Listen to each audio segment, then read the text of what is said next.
National essential list of medicines को को-चेयर करने वाले डॉक्टर वाई के गुप्ता हमारे साथ हैं। नमस्कार। सर ये समझना चाहते हैं कि इस लिस्ट की ज़रूरत क्यों पड़ती है? क्योंकि 2015 के बाद फिर 2022 में ये लिस्ट देखिए जारी की ये गई। 2015, 2022 उसके बाद भी कब आई, क्योंकि ये एक गतिशील लिस्ट है, डायनामिक लिस्ट होती है, क्योंकि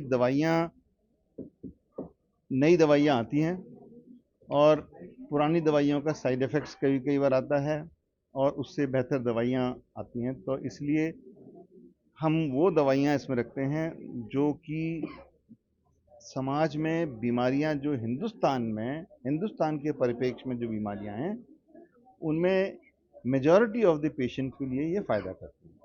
तो कई बार कुछ नए एंटीबायोटिक्स, नए एंटी कैंसर ड्रग्स, नए एंटी डायबिटिक ड्रग्स और दवाइयाँ आती हैं जो कि सस्ती होती हैं, अच्छी होती हैं और ज़्यादातर लोगों को फ़ायदा पहुंचा सकती हैं, तो हम इसको एनएडीएम में ऐड करते हैं। कई बार कुछ दवाइयाँ के कुछ साइड इफ़ेक्ट्स दुनिया में आते हैं, दिखाई देते हैं, तो हमको, जिसे हम कहते हैं रिस्क बेनिफिट, पोटेंशियल मतलब संभावित हानि और संभावित फायदा, अगर इसका बैलेंस हमारा संभावित रिस्क का ज़्यादा हो जाता है तो हम उसको दवाई को हटा देते हैं। हटाने का मतलब ये नहीं है कि हम दवाई बाजार से हम उसको बैन कर दिया, बैन नहीं है, असेंशियल मेडिसिन में से हमने उसको हटा दिया। एक आम तौर पे आम बोलचाल की भाषा में अगर सामान्य आदमी को हम समझा पाएँ कि एसेंशियल लिस्ट को लेकर कहने का मतलब क्या वो प्राइमरी, सेकेंडरी, बिल्कुल, आपने टर्शियरी। असेंशियल मेडिसिन का लिस्ट है। अगर हम डॉक्टर हैं तो हमारे 90% या हम ये कहें ज़्यादातर मरीज को इन दवाइयों से ठीक हो सकते हैं।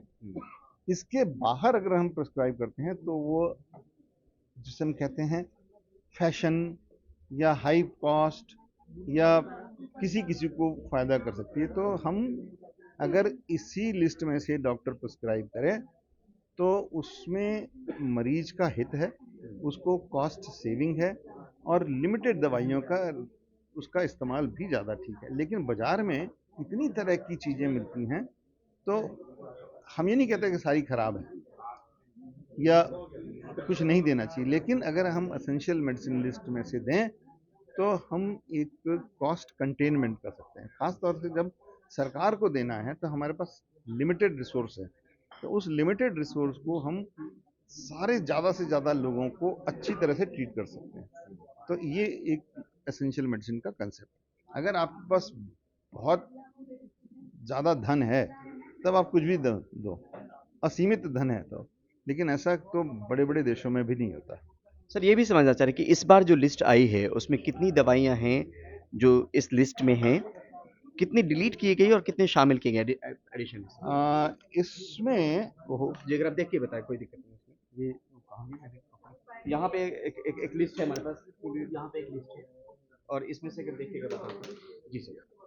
जी 300, इसमें बोलने में गलत नहीं रहा ना नहीं इसमें। नहीं कोई दिक्कत नहीं, इसको देख के अगर बता पाएँ सर। जी देखिए, इस समय की 2022 की लिस्ट में कुल 384 दवाइयाँ हैं और 2015 की लिस्ट में 34 दवाइयाँ ऐड करी गई हैं और 26 दवाइयाँ डिलीट करी गई हैं। तो और अगर आप देखें तो हमारी जो 2015 की लिस्ट थी उसमें हमने 106 दवाइयाँ ऐड करी थी और 70 दवाइयाँ डिलीट करी थी।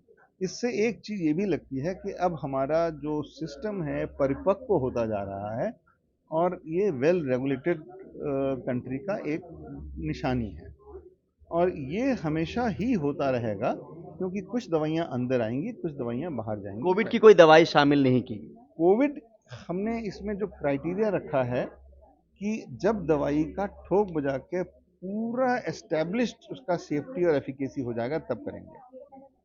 कोविड की जितनी दवाइयाँ हैं, पैरासिटामोल, आइवरमेक्टिन, इनको छोड़ के, ये तो वैसे भी थी जो वो इमरजेंसी यूज़ ऑथराइजेशन में बीसीजीआई ने ग्रांट करी। इमरजेंसी यूज़ ऑथराइजेशन का मतलब है कि पोटेंशियल बेनिफिट और पोटेंशियल रिस्क, संभावित नुकसान संभावित फायदा में उनको लगा कि संभावित फायदा ज़्यादा है, कंट्री को ज़रूरत है, इसलिए पूरी स्टडी कंप्लीट नहीं होने के बावजूद भी हम इसको दे सकते हैं। इसलिए हमने जब तक इसका सारा डेटा नहीं आ जाता, हम एसेंशियल में नहीं कर सकते। ये जो दवाइयाँ हैं एसेंशियल लिस्ट में सर, उसमें एक सवाल और कि कितनी बीमारियाँ, कितनी फ़ीसद बीमारियाँ एड्रेस कर पा रहे हैं? हमने जैसे कहा कि ये कहना कि कितने प्रतिशत, लेकिन आम तौर पे हम 70 से 80% बीमारियों को इन दवाइयों से ठीक कर सकते हैं। जो कुछ बीमारियां हैं लेकिन रेयर, जैसे एंटी कैंसर है, रेयर डिजीज है, रेयर कैंसर है या रेयर डिजीजेज है, या कुछ दवाइयां जिनको की बहुत कम जरूरत पड़ती है, वो हम एसेंशियल तो हैं, मरीज किसी न किसी मरीज के लिए वो एसेंशियल है। लेकिन अगर हम कहें क्योंकि वो हमारे 75% या 80% पॉपुलेशन में नहीं आता, इसलिए हम उसको national list of essential medicine में नहीं रखते। ठीक है, बहुत बहुत शुक्रिया हमसे बात करने के लिए। नई दिल्ली से परिमल कुमार, एनडीटीवी इंडिया।